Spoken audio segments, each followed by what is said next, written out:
Hai sobat, apakah kalian tahu apa itu argumentative text? Argumentative text adalah salah satu jenis teks dalam bahasa Inggris.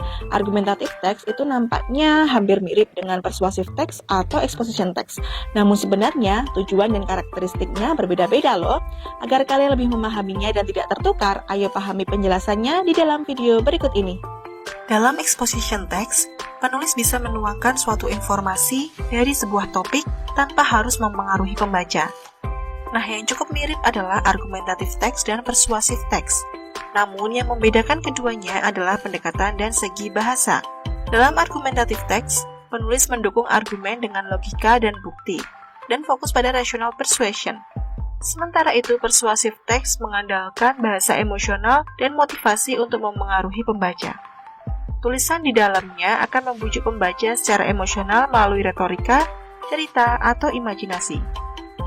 Nah, berdasarkan bentuknya, teks argumentasi atau argumentative text bisa dimuat dalam berbagai konsep. Contohnya esai, opinion article, political speech, dan juga debate. Berdasarkan fungsinya, argumentative text dibagi menjadi dua jenis. Pertama, ada argumentative text analytic dan ada argumentative hortatory text. Biasanya, kedua teks ini dapat dibedakan melalui paragraf kesimpulan. Dalam argumentative text analytic, penulis hanya akan memberikan analisis objektif suatu topik secara mendalam. Sementara itu, argumentative hortatory text bertujuan untuk meyakinkan pembaca agar melakukan atau mengikuti suatu tindakan tertentu. Kaidah kebahasaan argumentative text. Kunci untuk membuat argumentative text adalah memahami kaidah kebahasaan. Nah, yang pertama yaitu use conjunction atau menggunakan kata penghubung. Sesuai fungsinya, conjunction dapat menyambungkan ide atau argumen dalam teks, sehingga alurnya bisa saling tersambung dan lebih mudah diikuti pembaca. Contoh conjunction yaitu because, herever, however, dan although. Contoh kalimatnya yaitu the policy was implemented because it addresses the root cause of the problem. Yang kedua yaitu use emphatic statements atau menggunakan kalimat penegasan. Kalimat penegasan digunakan untuk menekankan poin penting dalam argumen. Tujuannya adalah untuk memastikan bahwa pembaca memperhatikan dan mengingat poin-poin kunci yang disampaikan. Contohnya seperti kata clearly, undoubtedly, certainly, obviously. Contoh penerapannya itu misalnya dalam kalimat clearly, the evidence support the conclusion that immediate action is necessary. Yang ketiga yaitu use evaluative language atau menggunakan bahasa evaluatif. Jika kamu ingin mengevaluasi ide, argumen, atau bukti yang ada dalam teks, gunakanlah evaluative language. Misalnya kata argue, claim, suggest, assert, dan lain sebagainya. Contoh kalimatnya, the author argues that the new law will significantly improve public safety. Yang keempat, use transition words atau menggunakan kata transisi.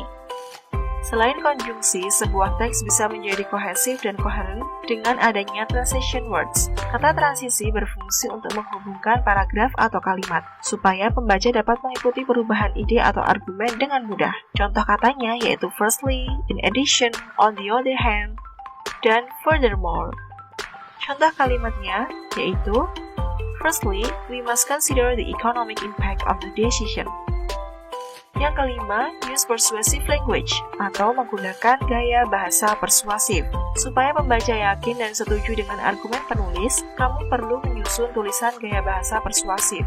Dalam bahasa Inggris, contohnya adalah must, need to, it is essential that, should, dan contoh kalimatnya yaitu we must take immediate action to prevent further damage to the environment. Yang keenam, use emotive words atau gunakan kata-kata emosional. Diciptakan dampak emosional pada pembaca melalui emotive words. Contoh katanya yaitu outrage, heartbroken, inspiring, alarming, dan lain sebagainya. Contoh kalimatnya yaitu the community was outraged by the unjust treatment of the workers. Dan yang ketujuh yaitu use simple present tense atau menggunakan simple present tense. Kenapa harus menggunakan simple present tense? Sebab kalian perlu menyampaikan fakta atau argumen yang berlaku di masa sekarang. Hal ini membuat teks jadi terasa lebih relevan. Nah, kalian tentunya sudah tahu kalau ciri khas dari simple present tense adalah selalu menggunakan verb 1 atau verb 1 atau memakai verb are, is, do, dan does. Berikut contoh kalimatnya. The data clearly shows the regular exercise improves mental health.